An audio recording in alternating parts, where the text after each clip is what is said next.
Olá, professor Wilson, de História, em mais uma aula do Conexão Escola para vocês.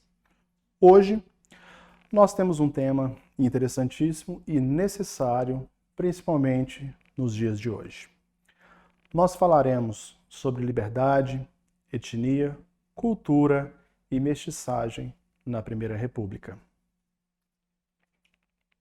Nesta aula, você analisará o contexto em que os ex-escravizados estavam inseridos no período pós-abolição. Com o recém-instaurado período republicano, tratou os escravizados e seus descendentes, e o papel desempenhado por eles na formação cultural, econômica e política do Brasil.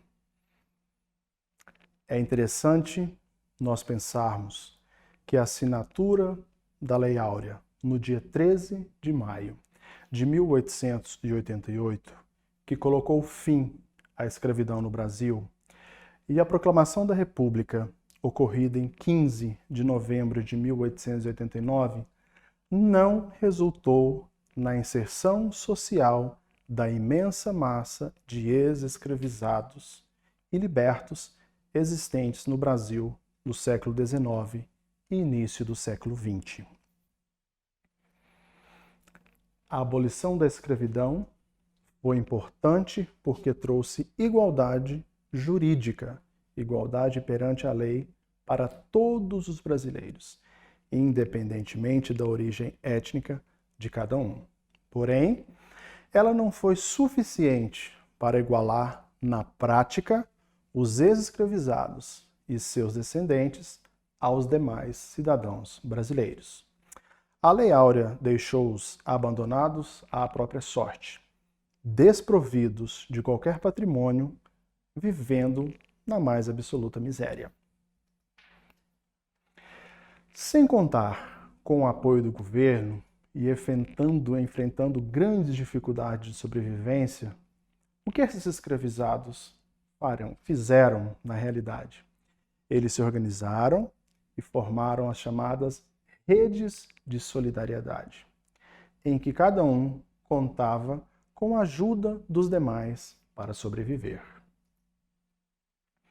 As principais tarefas dessas redes de solidariedade eram arrecadar dinheiro para a construção de moradias e a compra de alimentos e roupas para aqueles que estivessem necessitados, conseguir assistência médica aos doentes, promover eventos culturais e artísticos, contratar advogados para defender os direitos e, acima disso também, a liberdade religiosa dos ex-escravizados. No final do século XIX, nós teremos introduzidos no Brasil certas teorias racistas de forma intensa no mundo intelectual brasileiro. E essas teorias perduram por toda a Primeira República e estão presentes até os dias de hoje. Esses pensamentos racistas vão surgindo exatamente no fim do regime escravista brasileiro, servindo assim como combustível para alimentar e dar continuidade às diferenças sociais impregnadas na sociedade brasileira desde a colonização. É importante nós lembrarmos que durante a República, as elites brasileiras elas se empenharam em substituir o elemento africano da cultura popular brasileira por costumes europeus considerados mais civilizados. Por isso, os afro-brasileiros tiveram que lutar para manter seus costumes e sua cultura. Dentro dessas teorias racistas, nós podemos citar o mito da democracia racial. Observemos, pois, o que é este mito. A democracia racial foi constituída para confirmar que no Brasil não havia nenhum preconceito ou mesmo que não havia desigualdade social entre a população branca, indígena e negra. Gilberto Freire, em seu livro Casa Grande e Senzala, abordou que o Brasil era um país onde todas as raças conviviam de forma harmoniosa, difundindo assim uma ideia de democracia racial.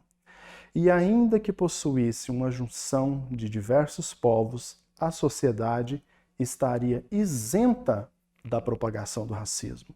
Não se propagava o racismo no Brasil.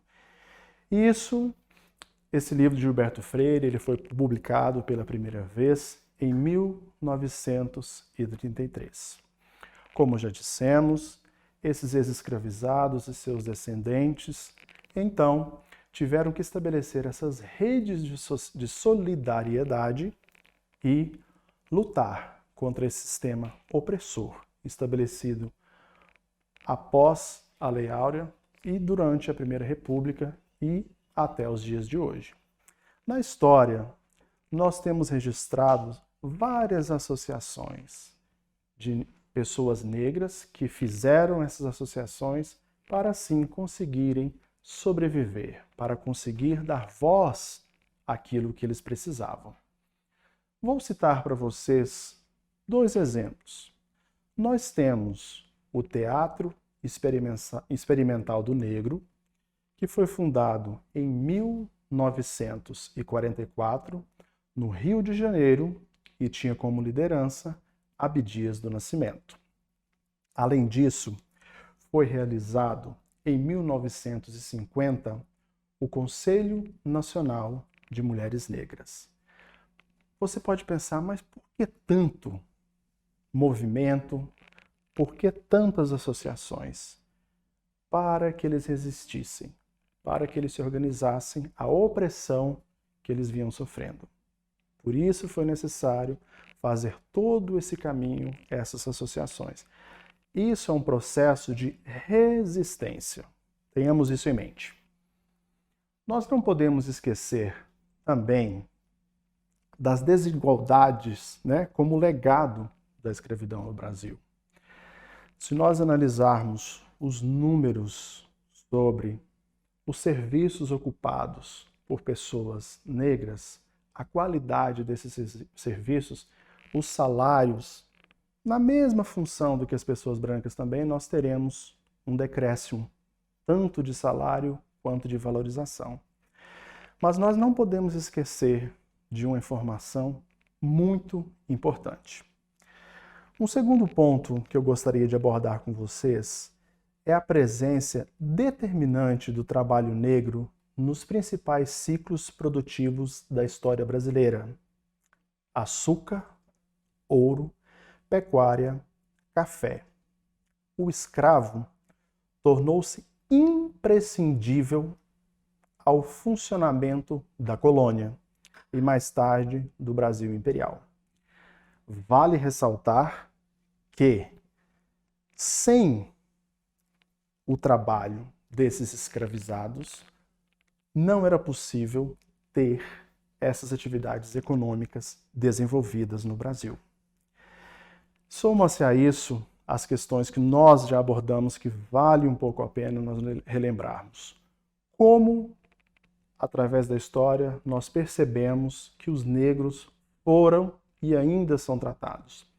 Nessa perspectiva, o governo ele começa a adotar algumas medidas para minimizar esse impacto em nossa sociedade. Como exemplo, nós podemos citar a Lei 11.645, de 10 de março de 2008. Vejamos o que essa lei diz.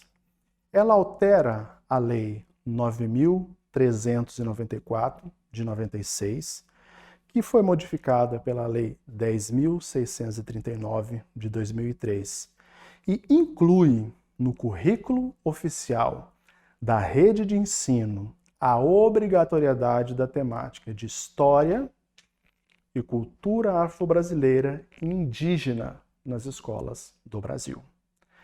Nós, então, tivemos essa necessidade de criação de uma lei que tratasse da história desses povos indígenas e a história africana.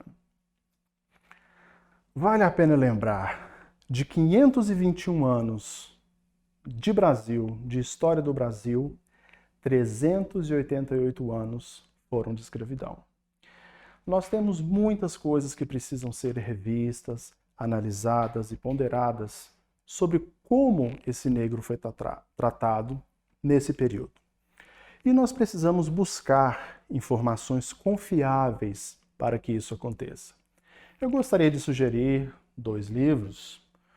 O primeiro livro, escrito por Alberto da Costa e Silva, um grande conhecedor da África e de seus costumes.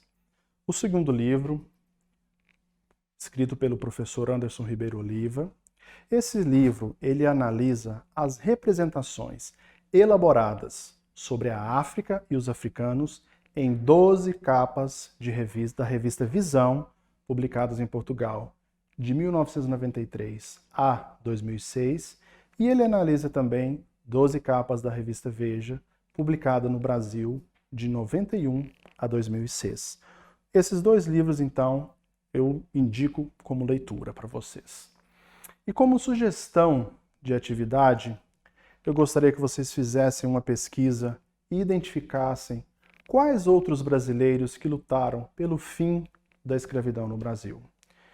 E, partindo daquilo que estudamos hoje, qual a sua opinião sobre a Lei 11.645, de 10 de março de 2008, que torna obrigatório o ensino de história e cultura afro-brasileira indígena nas escolas do Brasil? O que você acha sobre isso? Faça um comentário.